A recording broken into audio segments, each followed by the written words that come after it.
To my YouTube channel. আজকে তোমাদের জন্য নিয়ে এসেছি কিছু ইমোজি চ্যালেঞ্জ, যা দেখে গেস করে সঠিক উত্তরটি কমেন্ট করে দেবে। তো চলো বেশি দেরি না করে ভিডিওটিকে এবার শুরু করা যাক। বন্ধুরা, তোমরা এই তিনটি ছবি ভালো করে লক্ষ্য করো। ছবিগুলি হচ্ছে নাশপাতি, হাতি আর মুরগি। এখন তোমাদেরকে এই ছবিগুলি থেকে একটি করে অক্ষর নিয়ে একটি পাখির নাম বলতে হবে। আর তোমরা যদি পাখিটির নাম বলতে পারো তাহলে সবার আগে বা সবার প্রথমে কমেন্ট করে জানাও।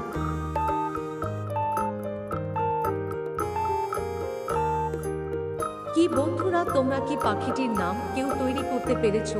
কে কে তৈরি করতে পেরেছো তারা কমেন্টে জানাও। আর যারা পারোনি তারা দেখো, এখানে প্রথমে আছে নাশপাতি, নাশপাতি থেকে নেবতি, পরের হাতি থেকে নেবতি, আর মুরগি থেকে নেব রো। তাহলে পাখিটির নাম হবে তিতির।